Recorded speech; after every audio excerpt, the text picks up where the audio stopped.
Perde okul.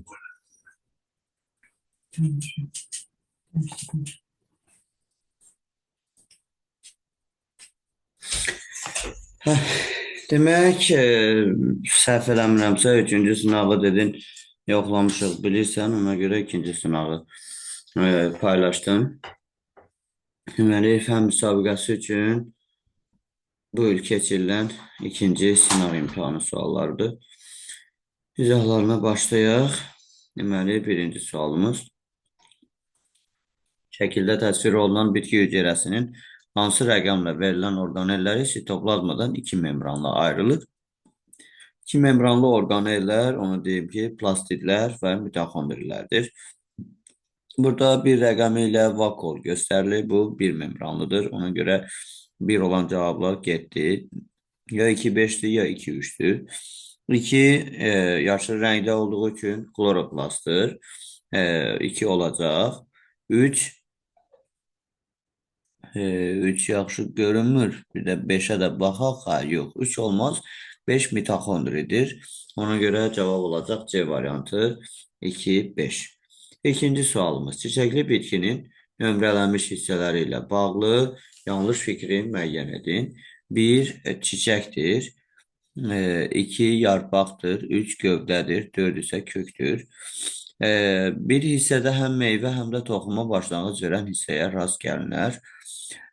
Ola bilər, yəni çiçəkdə belə hissələr var. Yəni meyvəyə başlanğıc verir dişiciyin yumurtalığı, toxuma başlanğıc verir yumurtacıq. İkinci hissənin əsas funksiyası fotosintez və buxarlanmadır.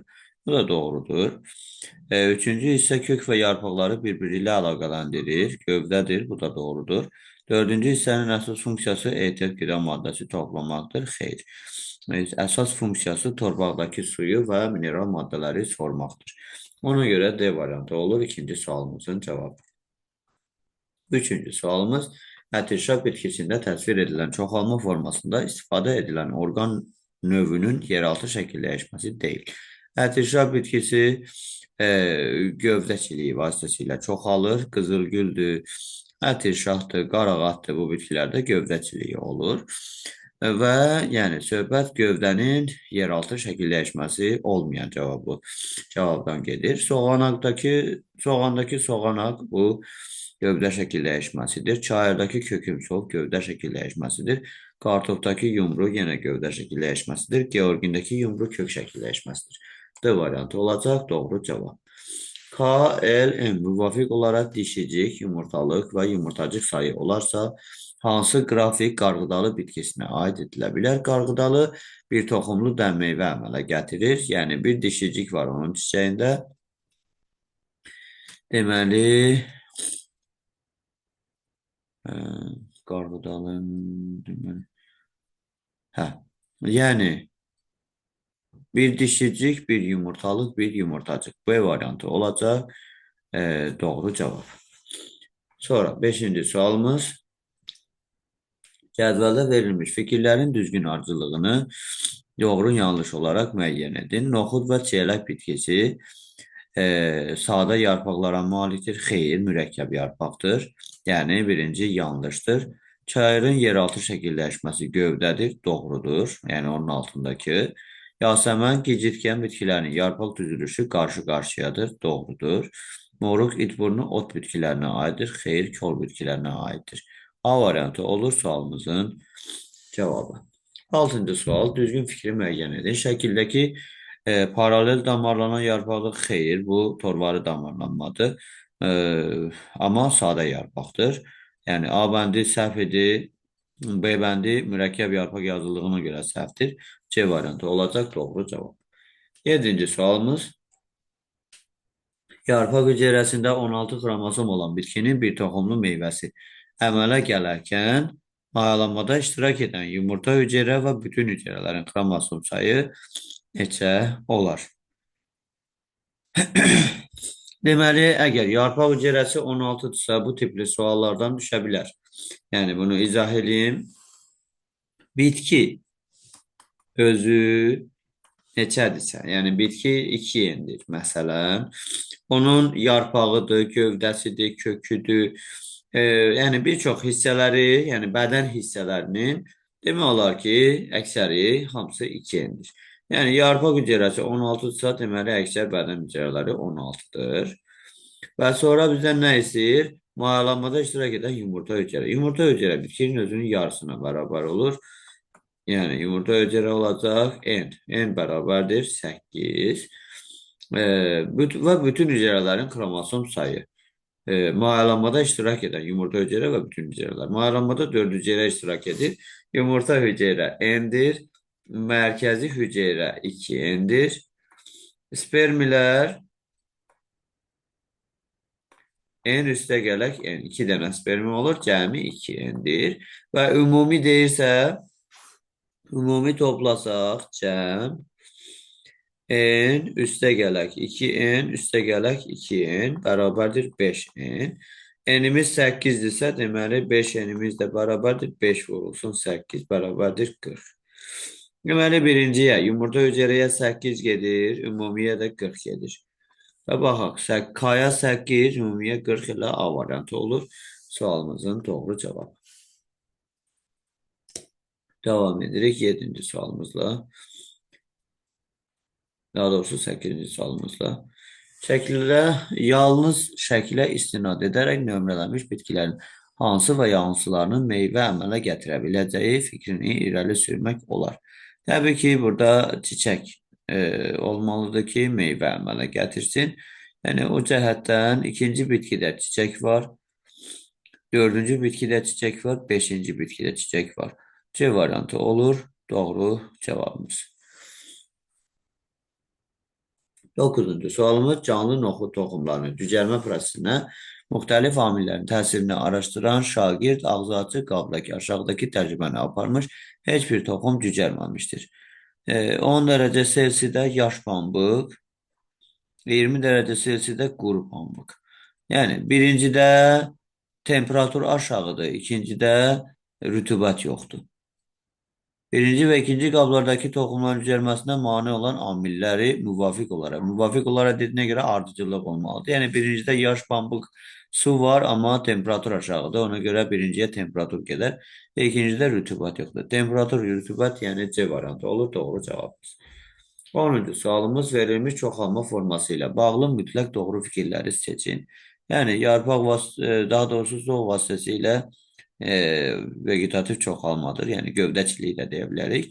İkinci bitki genetik olaraq birinci bitkidən kəskin fərqlənir. Xeyr. Ümumiyyətlə deyim, qeyri-cinsi çoxalmada genetik xüsusiyyətlər oxşar olur. O cəhətdən 1 səhvdir. 1 olan cavabları qoyarıq kənara. Ya 4-5-dir, ya 2-3-5-dir. 2 düz olsa, deməli, A variantı olar. Baxın. 1 və ikinci bitkilərin kök sistemləri eynidir. Mütləq doğru deyil. Yəni, çünki ola bilər birinci bitki əgər toxumla çoxaldılıbsa mil kök sistemi ola bilər. İkinci bitki saçaqlı kök sistemidir. Ona görə burada 2 olmadı cavab. Hər iki bitkidə kök sisteminin mövcud olan kök sayı eynidir. Xeyr, yəni mütləq eyni olmaya bilər. Bir valideyn fərdin iştirakı ilə gedir. Bəli, qeyri-cinsi çoxalmada bir valideyn fərdi iştirak edir. İkinci bitki formalaşan zaman ilk olaraq gövdəyə bilavasitə birləşən köklər yaranmışdır. Yəni, gövdəyə bilavasitə birləşən köklərdən biri əlavə köklərdir. İlk olaraq əlavə kök yaranıb, ona görə doğrudur. Yəni, 4-5 D variantı olur sualımızın doğru cavabı. 11-ci sualımız canlıların daxili quruluşunu öyrənən elm sahəsi olur anatomiya C variantı. Sual işarəsi ilə işarələnmiş orqanel haqqında hansı fikir yanlışdır? Hər ikisində varsa, məncə bu mitoxondridir. Hüceyrə tənəffüsü zamanı oksigen qazından istifadə edən orqanoid ola bilər. Bu doğrudur. Fotosintez zamanı karbon qazından istifadə edən orqanoid ola bilər. Bu məncə yanlışdır. Zilal sintezdə iştirak edən dəyirmi cisimcik formasında olan orqanoid ola bilər. Canlıların bütün alamlarda rast gələn orqanoid ola bilər.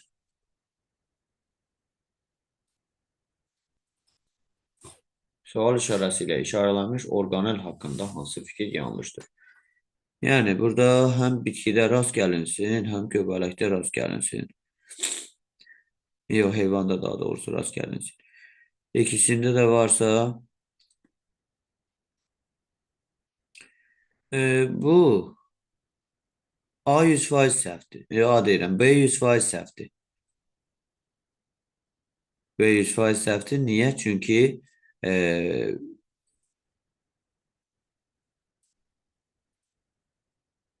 fotosintez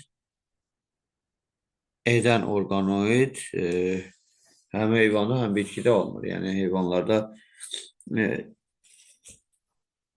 istisnalar var. Bəzi heyvanlar fotosintez edir, amma ümumi olaraq fotosintez etmir. Amma hüceyrə tənəffüsü, yəni mitoxondri hər ikisində ola bilər. Silah sintezində iştirak edən ribosomdur. Bu da hər ikisində ola bilər. Canlıların bütün aləmlərə rast gələn orqanoid bu da ribosomdur. Hər ikisində ola bilər. B variantı sualımızın cavabıdır. 13-cü sualımız hüceyrələrində irsi məlumat daşıyan strukturları membranla sitoplazmadan ayrılmayan canlını seçin. Yəni, irsi məlumat daşıyan strukturlar xromosomlardır. Xromosomlar adətən nüvədə olur. Əgər membranla ayrılmırsa deyirsə, deməli nüvəsi yoxdur. Burada nüvəsi olmayan bakteriyalardır. C variantında doğru verilir. 14-cü sualımız cədvələ əsasən X-i müəyyən edin. Meyvənin quruluşu ləti şirəlidir, çox toxumludursa, deməli bu gilə meyvə olar. Çəyirdək meyvə şirəlidir, amma bir toxumludur. Digərləri isə quru meyvədir. 15-ci sualımız qrafikdə lobya bitkisinin bir çiçəyinin məxsus hissələr və onların sayı əks olunmuşdur. Hansı fikir doğrudur? Deməli, M çiçək sayı, L yumurtalıq sayı məncə ola bilməz. Çünki hər çiçəkdə yəni adətən bir yumurtalıq olur. M yumurtalıq sayı, L yumurtacıq sayı. Lobyadırsa xeyir. Çünki yumurtacıq lobyada daha çoxdur. M yumurtacıq, L yumurtalıq deməli M yumurtacıq bircə dəqiqə. M yumurtalıq, L yumurtalıq ola bilər əslində. B variantı ola bilər. Çünki yumurtalıq az, yumurtacıq çoxdur. B ola bilər. M yumurtacıq az, yumurtalıq çox ola bilməz. M yumurtalıq, L ləçək, yumurtalıq bir dənə, ləçək çox.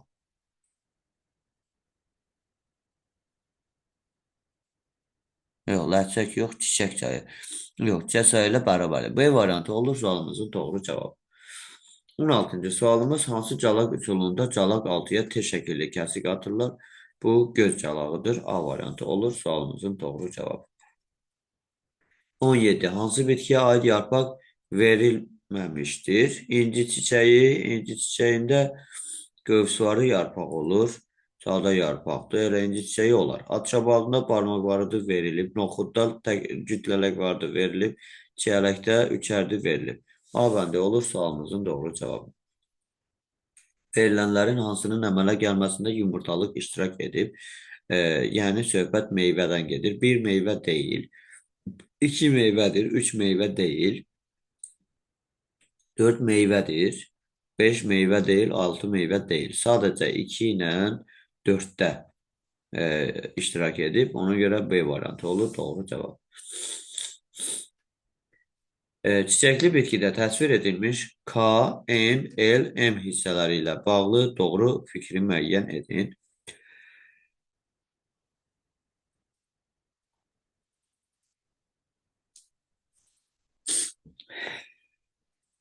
K ləçəkdir. N tozluqdur. L kasa yarpağıdır. M də saplaqdır.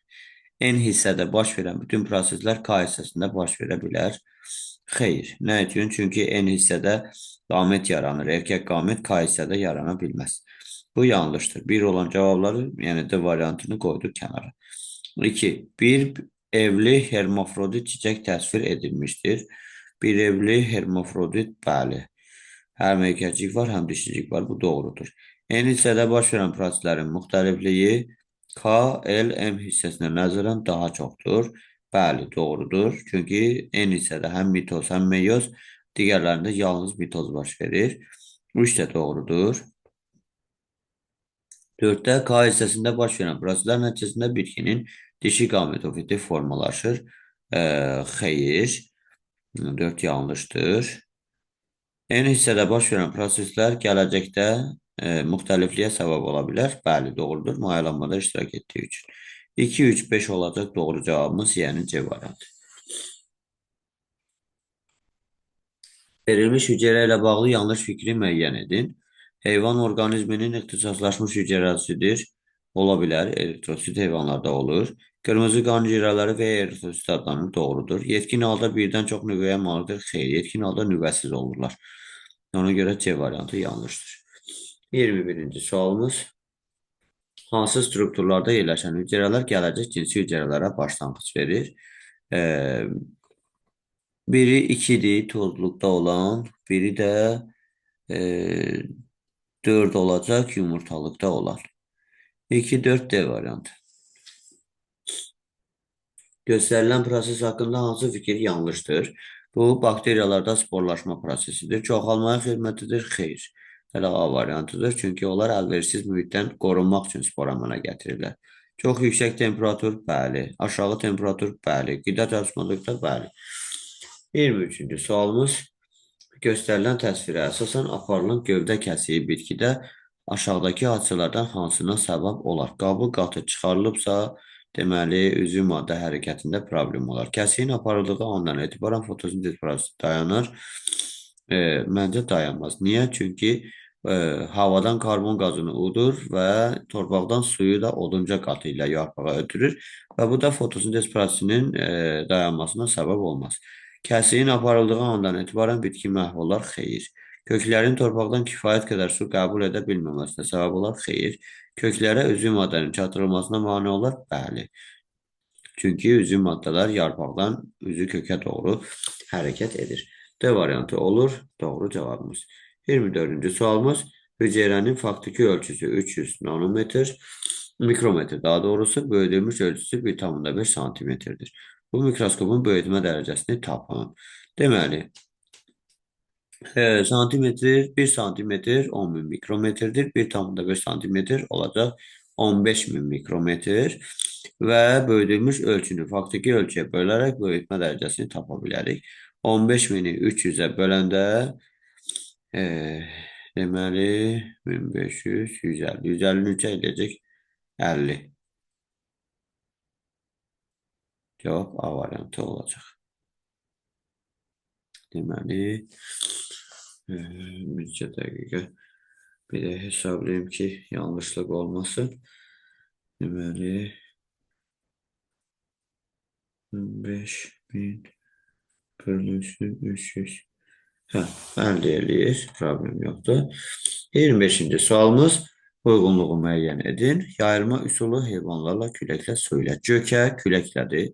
A bəndi 2-yə aiddir. Meşə gilası heyvanlarla B bəndi 1-ə aiddir. Sonra qızıl ağac su ilə C bəndi 3-ə aiddir. Qovaq yenə küləklə AD deməli B ilə D arasında qalırıq. Zəncirotu küləklə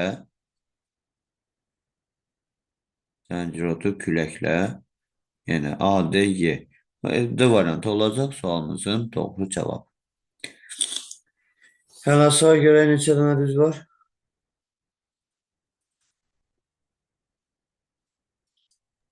Ümumilikdə 2 dənə. Ümumilikdə 2 dənə səhv. Neçənci suallarda? Mənim 3-lə 7 idi mənim. Tamam, bir dənə baxım. 3-lə 7. 3-də də diqqətli yemişdim, onu düz yazıb da. 7-ci sual 2 qat mayalama, bu mövzunu öyrən ha. Bu mövzudan sual düşə bilər, 100%. Bunu bir dəfə yadıma salarsan, bu mövzu ilə bağlı səndən həm sual cavab eləyərik, həm də müəyyən tapşırıqlar işləyərik. 7-ni də keçmişik, belə deyək. 3 hansı idi? 3 asandır. 3-ü lap rahat yazmaq olar. Tamam. Bugünlük sağollaşaq. İnşallah yenə sabahları davam edərik digərləri ilə. Sən hələlik təkrar elə, boş qalma, hazırlaş. Yaxşı. Yaxşı, mən Sağ ol. Görüşərik inşallah. sağ olun.